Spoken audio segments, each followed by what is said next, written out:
Hi, I'm Esther, and I am writing a book called Death by Disorganization, Dying to Self in the Midst of Chaos.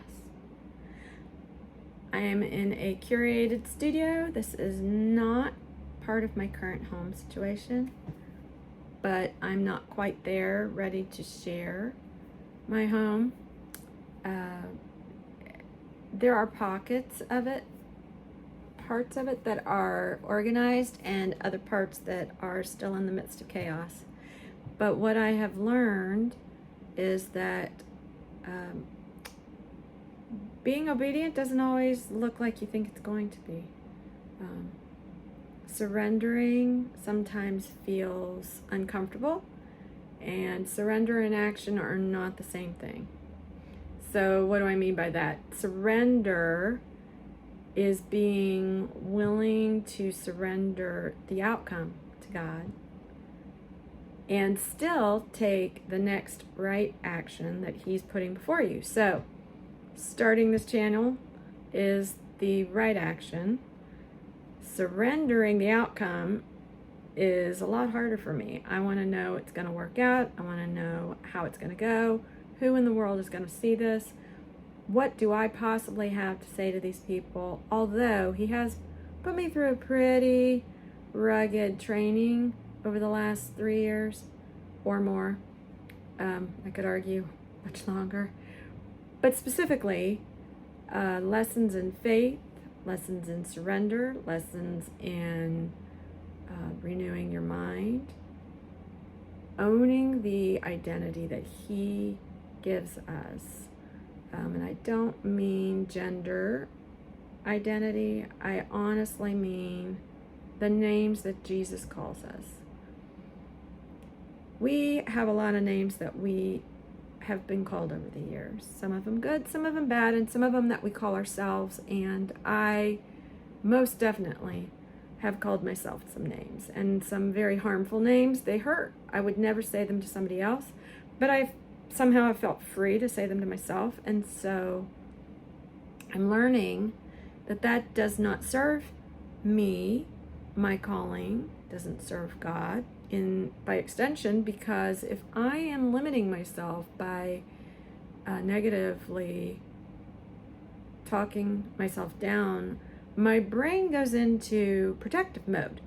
Our brains are amazing. God has created these wonderful brains to protect and heal and warn us of danger. And so when it hears hurtful things, it says, whoa, we need to hold on here a minute.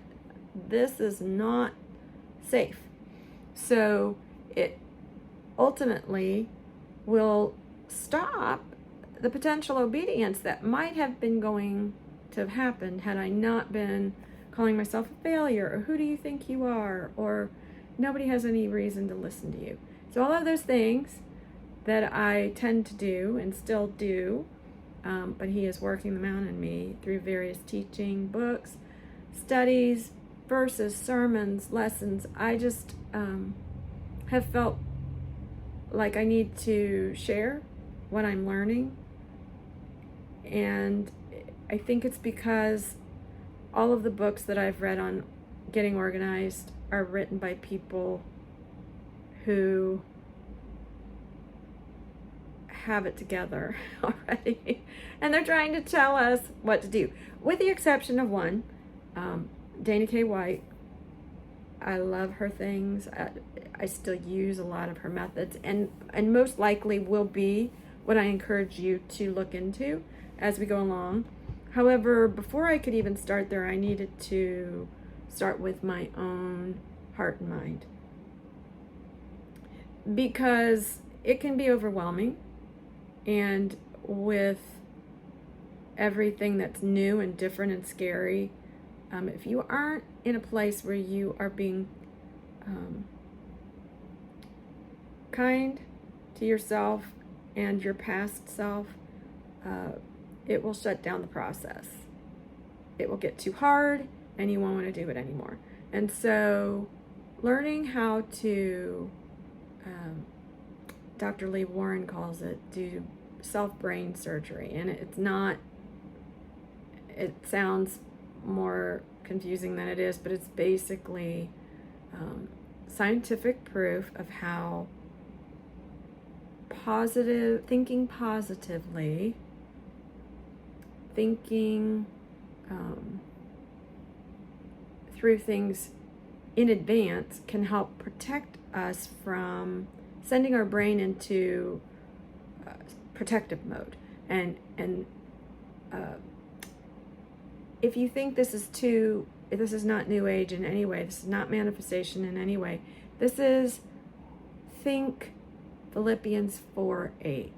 Whatever is true, whatever is lovely, whatever is pure, whatever is of good report, think on these things, and be transformed by the renewing of your mind. You've not been given a spirit of fear, but a spirit of power and love and a sound mind. That's what I'm talking about. And those are the things that I want to focus on my channel.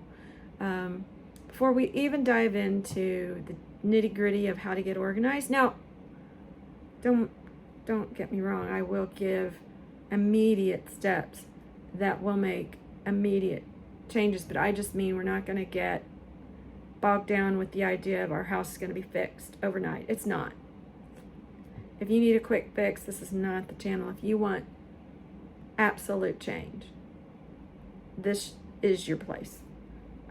I've only been working at this for about 2 weeks, a week and a half to 2 weeks, and my son has already complimented me by saying that he can tell there's a difference. This time's different, he said. And we all know that we have had multiple attempts, none of which have lasted very long, some of them with short-term success, but throw a wrench in the schedule and it's all gone. So my only promise is that I'm going to show up here sharing what God is teaching me from His Word, and it's sharing a place where you can be encouraged that you're not alone and that we can work on this together. I will be starting a members group, and maybe by the time this gets published, it will already be set up and ready to join. It will be in the description box if that's the case. And honestly, the thing that's kept me from doing this is editing. So for now, I am not editing. This is me. This is not scripted. This is me talking to a camera as if I am talking to you, my friend. Because if you're anything like me, you're tired of being here. Once again, overwhelmed, and you know there's more that you want to do, that the Lord has gifted you to do, and you just can't get there. So I will step out in faith, trust God with the outcome, and every video will be me taking the next right thing that He has placed before me. So if you want to follow, I would love it. I have no guarantees where we're going, and other than walking in our new life that we received when we became followers of Jesus Christ. So I forgot to say that at the beginning. I may have to edit that in, that this is a channel where we will be followers of Jesus Christ. I am sure you will be able to gain useful information, even if you don't place your faith in Him and the finished work of the cross. I am sure you will find useful friendship in knowing that there are people who are tired, who need to be kinder to themselves, who need to be renewing their minds with the thinking that tells us that we do know what to do. We can do it. And but I just want to be very clear that I'm not going to shy away from my faith. It is based in Scripture, it being what I teach, And as long as you're okay with that, I love having any and everybody here. So, okay. Again, I'm Esther, and I hope to see you around. Thanks. Bye.